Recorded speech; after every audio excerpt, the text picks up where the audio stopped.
Kyle, thank you so much for hopping on the podcast today, man. It's been great talking with you for a while now. We finally got to make this happen. Your cousin Scott put me in touch with you a long time ago, and I think you're still back in Texas, if I'm guessing right. But yeah, for those watching and listening, tell us a little about who you are and your ministry.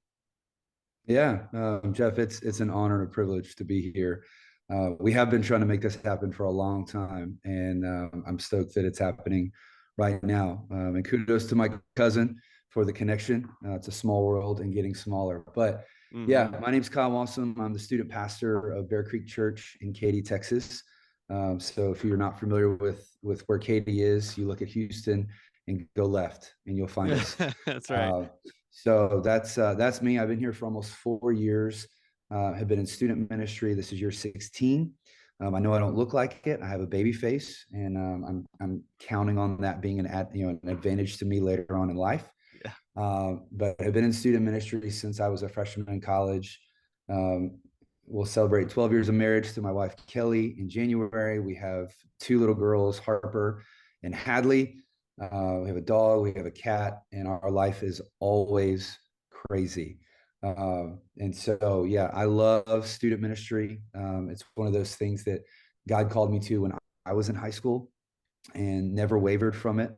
Knew that was the direction that He wanted me to go. And so I started as an intern and then began to work my way kind of into a part-time role and more part-time and then a director role until eventually a pastor. And so I get to oversee 6th through 12th grade at our church, which is just an extreme blessing. And then ultimately get to focus on, all of it. But then specifically, I get to give some focused attention to middle school ministry, which is an absolute joy.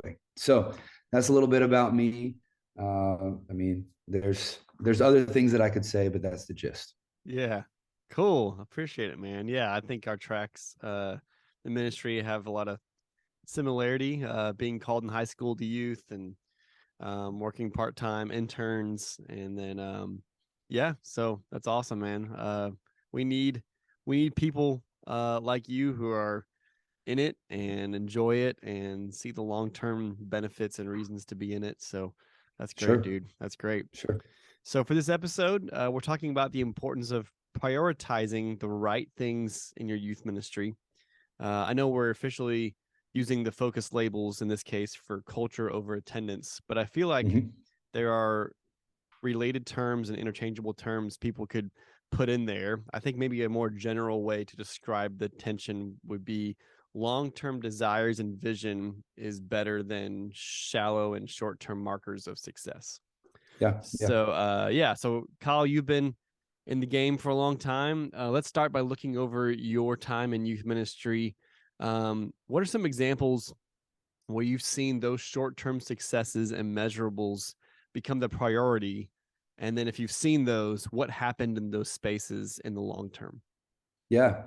So, I can think of a couple of stories, situations, but one that sticks in my mind in particular. There was an event that we would do in the fall. It was right around Halloween-ish. It was supposed to be a huge outreach event. So we'd pour a lot of energy, effort, focus, attention, communication, promotion. Would bring in, like inflatables, activities, giveaways, prizes. I mean, like we did the thing big. And then, we got a bunch of kids to show up and it was awesome. And then like I shared the gospel and some students responded. But despite our follow-up process, which was really solid, I think, we didn't see any long-term benefit from that event. And so it was celebrated like, oh my goodness, we had all these people, the room was filled, look at all the noise and the hype and all this. But then 2, 3, 4 months down the road, we're reaching out to these students, trying to invite them back, get them connected to the student ministry, and it's just not working. And so, that's a recent example. I know early on in my ministry, the tension was always there to fill the room. You want critical mass, you Right. want a lot of momentum, you want a lot of hype and energy, Mm-hmm. And different people have said this exact same thing.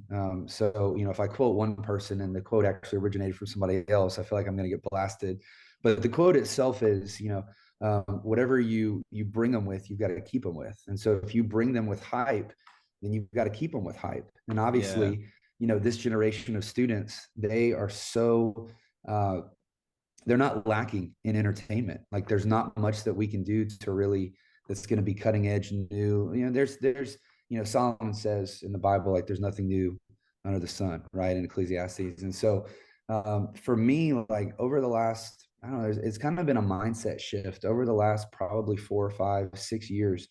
I felt that tension because I've been in places, and I know we'll get to this, I think, later on in the conversation, but I've been in places where um, I was held to a standard where it just felt unattainable. Mm. And, I was really wrestling with that. Like, okay, God, how do I continue to be faithful in what you've called me to do, reach teenagers with the life-changing power of the gospel, while feeling like the net is closing in around me.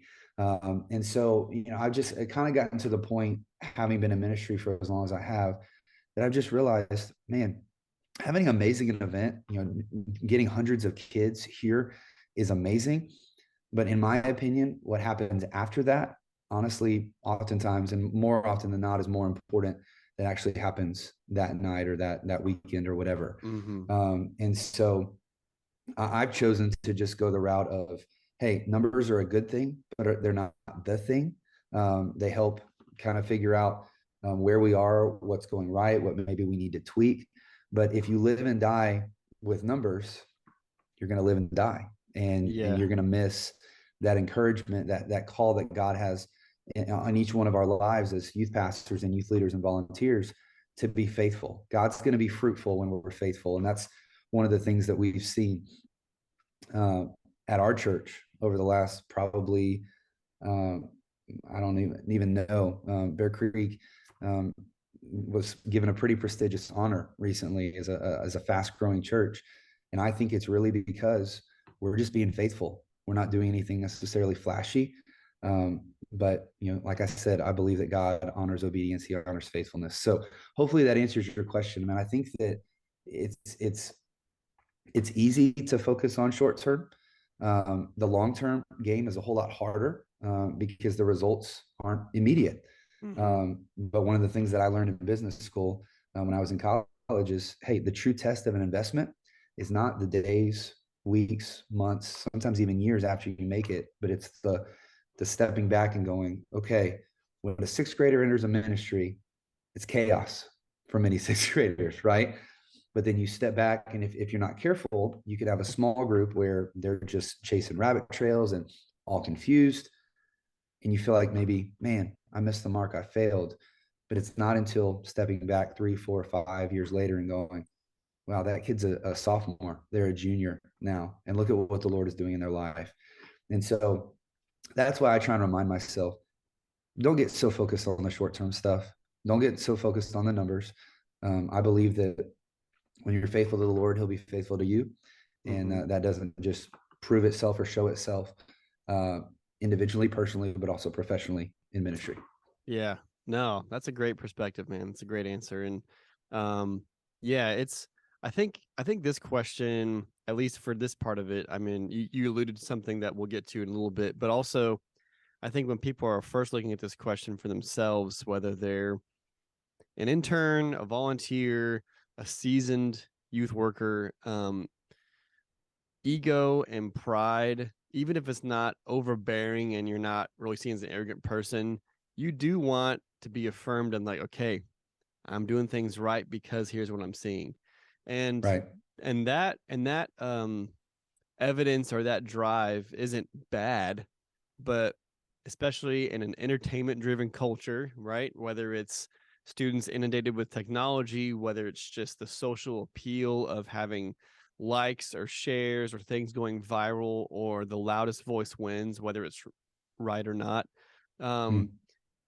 I think because that's the culture when you're in it, even if we subscribe to, hey, our kingdom is not of this world, hey, there are certain standards for us, and God's kingdom is backwards and the weak are seen as strong and all that, it's easy for us to measure success by how everyone else does, because Mhm. there's no weird mental hurdles for us to jump through, or okay, I know this isn't going well, but I'm still doing it, and it's like you're trying to drive yourself from an empty place if you're not truly rooted in what you believe you preach and what you believe Sure. you're trying to guide the students toward. And I think that's probably a wrestling that Christians go through in many different ways. But when you're in ministry, um, it's hard because those small little thank yous here and there and different things are like huge and life giving and amazing.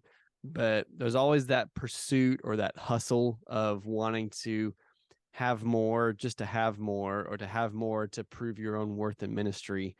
And that can be a dangerous chasm that people easily slip into. And they might not even realize they're falling into it until they've already like Sure. made it halfway down, you know? Sure. Yeah. Yeah. Yeah. There's a whole lot of wisdom to what you said. And early on, early on in ministry, that was my perspective. Oh, as soon as I graduate out of seminary, I'm going to go to a big church and it's going to be flashy with a big budget, big Uh-huh. facility, et cetera, et cetera, et Mm-hmm. cetera. And man, like if God calls you to that, that's awesome. Praise the Lord for that. That's great. But over the course of my time just in ministry, I've felt myself wrestling with that exact same tension that you described, and it's like a roller coaster Mm-hmm. because you have a great response, a great night, whatever, and you begin to think, I did this. I'm the one who made this happen. And so if you think when you win that you're the one bringing the win, that when you consider a loss, you internalize that and you carry that, you shoulder that too. And so like you said, it's those, oh man, I need that encouragement, I need this little boost here and there. Man, I've been there. That's a huge part of my story. And I was living for conferences and retreats and just little things that would pour into me, kind of like a booster shot, like, man, refill me, get me re-energized, go back into the battle. Because it is hard. It's hard being compared to this student ministry or that student Yeah. ministry or that church or this church. Nobody wins when we compare, right? And Right. so it's one of those things that, like you said, sometimes it's so ingrained in you that you don't even know that that's how you think until you take a step back and go, oh snap, I've gotten off the path here. I need to course correct. Yeah, absolutely, man. That's true. Very true. And so for those who are watching and listening, probably most can objectively see, okay, I see why, or I know that culture should take priority and long-term stuff should win out over attendance and other things. But that doesn't mean it's easy. And that touches on kind of the tension that you mentioned and found yourself um, in certain spots. And considering that, probably from your own experience and just my own experience and connections with other people in youth ministry, I've known several pastors and lead pastors who have kept their youth pastors on a short leash regarding a minimum level of programming attendance, big event attendance, decisions for salvation. And I can imagine, because of all that several who are tuning in have that. And they're like, you know what you guys are talking about is nice, but in my day to day, it's pie in the sky. And I don't think I can ever get out from under the maybe well intentioned, kingdom oriented heel of my pastor, and that Yeah. Yeah. hey, and I've also personally known in some of those situations people who are killing it, who have great numbers, and maybe not like bursting at the seams, but great numbers and consistent, and they've been let go because it's not enough. Yeah. And it just infuriates me because there's so much need for this next generation, and to have arbitrary goals that, yeah, it's great if attendance is high and whatever, but if you're just trying to boost numbers for your image, or hey, if churches want to pursue being the fastest growing and they want pats on the back from whoever, like they're going to chase things that are probably not the greatest things to chase for the absolute wrong reasons. Yeah. So Kyle, for those who are listening, who are maybe in that kind of situation, what are some ways they can help their leadership see that misstep and get a new gauge for success in ministry? Yeah. So, I love the fact that you said the fastest growing part, because I say that very hesitantly. Mm, One of the things that it's been ingrained in us here at Bear Creek is, look, it's not about the numbers. It will yeah. never be about the numbers. It is about the people, the faith community that we are building, that God is building. And so everything that we do is saturated around the gospel. It's not flashy. We will do some things when we feel like we need to, but everything is seasoned. It's focused on the gospel, and I think that's why the Lord is really doing some things at our church. I wanted to just make sure that anybody listening, you hear that, because it's Mm, not like Jeff said. I've been in a situation before where the target kept moving. I would feel like I was hitting it, and then, oh snap, it changed. And so that can be, like you said, infuriating, frustrating, demoralizing, whatever you want to say. Um, and so one of the things that we do here, that maybe this is just a good helpful practice, is we set some goals. I believe that goal setting is healthy. I think that it requires a whole lot of faith. These aren't goals that we're saying, hey, like, this is really easy for us to hit. Like, we can do this. We're stretching ourselves. We're asking the Lord. We pray in staff meeting as we make these goals. God, please give us exactly what we need to do this, because ultimately we want to honor and glorify you. And what I've loved here thus far in the last almost 4 years is, when we hit the goals, we celebrate. When we don't hit the goals, we celebrate, because it's not so much the end game as or the ultimate outcome, as much as it is the faithfulness through the process. And mm-hmm, so what I would say to anybody, leaning in, listening, watching, whatever, if you're in that situation, one of the best ways that you can communicate what God is doing in your student ministry to upper leadership, senior pastor, executive pastor, whoever, is to celebrate wins. Anytime a student gives their life to Christ, let senior pastor know that. Anytime a student wants to be baptized, let a senior pastor know that. Anytime that you take a student from being disconnected to being connected, you celebrate that. I'm convicted, as a church, as a big C church, I don't think we celebrate enough. I mean, mm-hmm, we have the greatest news ever, and when someone latches onto it and they take a hold of it, and Jesus takes a hold of them, man, like, there's a party in heaven. There needs to be a party here too. mm-hmm. And so I think just having those conversations little by little, that will help kind of move the needle. Now, honestly, it can still be incredibly discouraging. And once again, I've been there. That's a part of my ministry journey, being in a situation where I was constantly compared to other churches down the road, down the street, in the city, and it never felt like enough was enough. And in those situations, to those people, here's what I would say. Um, there's going to be plenty of people that don't see your faithfulness behind the scenes, but God is seeing that. And I believe I've just chosen, kind of as just my personal theology of work, that it may not be seen now, but it's going to be rewarded later. And there's a statistic that just keeps me up at night. Rough conservative estimates say that if the church doesn't do anything, like if we keep doing the exact same thing that we're doing, 42 million teenagers are going to walk away from the faith by 2050. So if you contextualize that, I know where I live, we cheer for the Astros, and I know the Astros are America's hated team for a bunch of different reasons. But our stadium holds 42,000 people. So that's 1,000 baseball stadiums worth of teenagers who, if the church doesn't change our strategy, they're going to bounce. So why do I Mm-hmm. say that? I say that because if we keep promoting hype, and we keep promoting big events, and we keep promoting like just this surface level, shallow mentality in student ministry, we can expect to keep getting the same results, right? And so I think it's men and it's women who are in the trenches to say, you know what, I'm going to keep being faithful to the Lord. He's going to be faithful to me. That faithfulness may look different in different seasons. It may not always work out the way that we think that it worked out or should work out.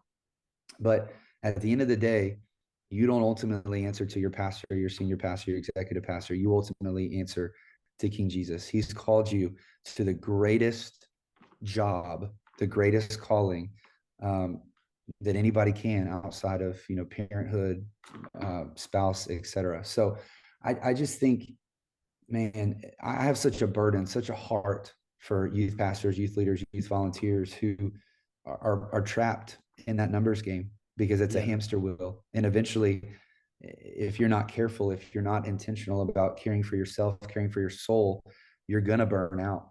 And I've been there. I've been really, really, really, really close to Mm. burnout. And so all of that to say, man, just looking for opportunities uh, to share those wins with your key leadership. Not to, if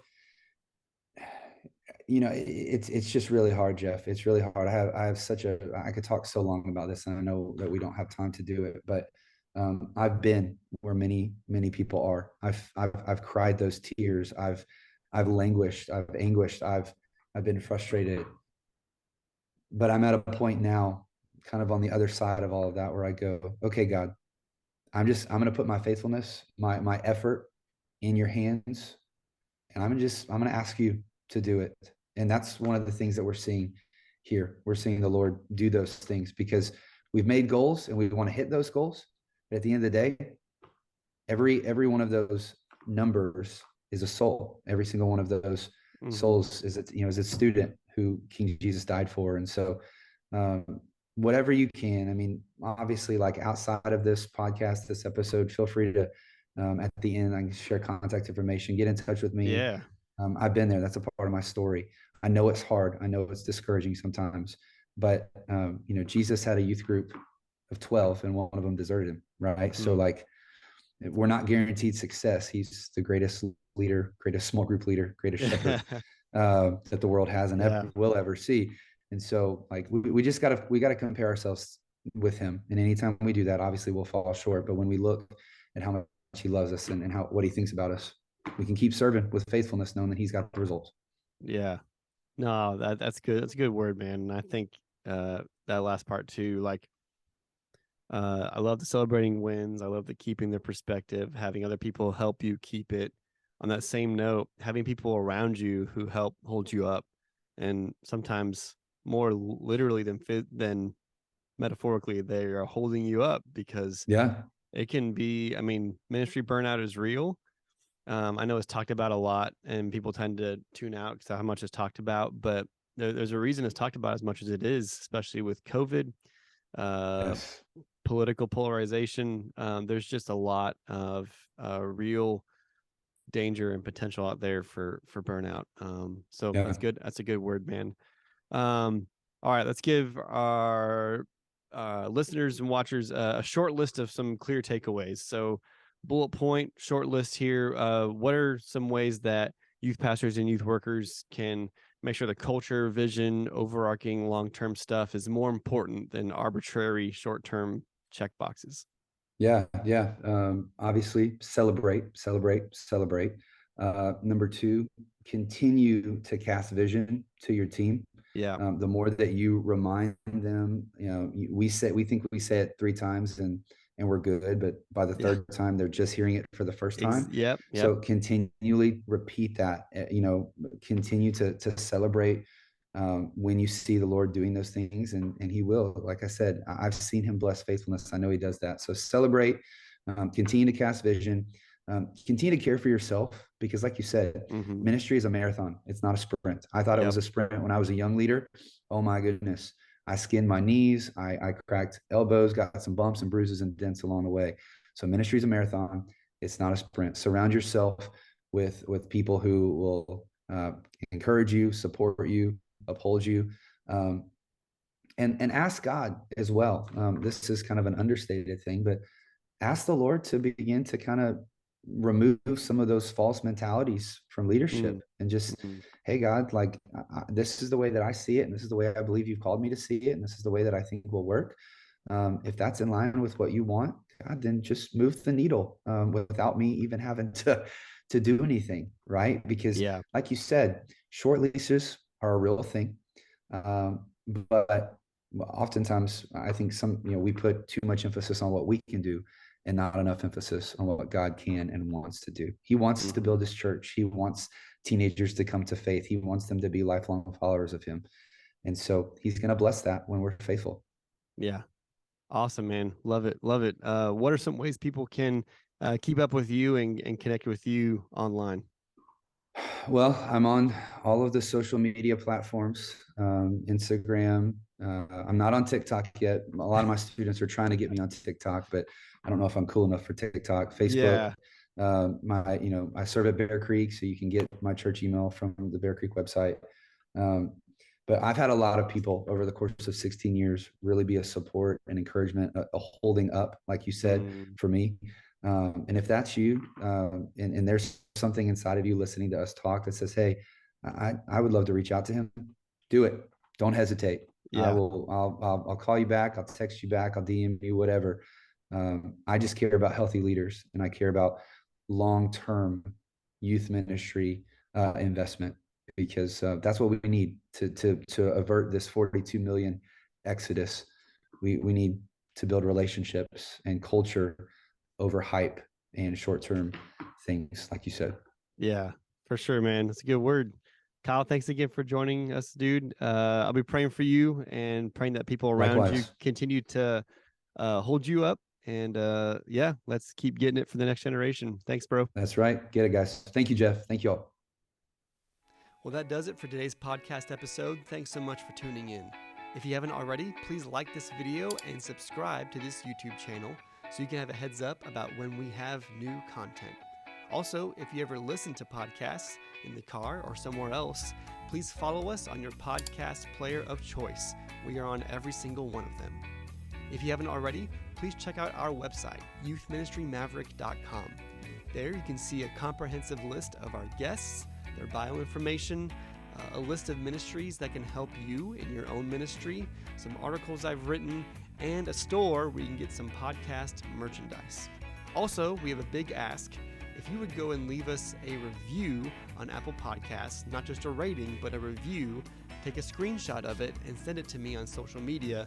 And in return, I will write you a thank you card and send you some podcast merchandise that you can't buy on the store. Well, that does it. We'll catch you next time. Adios.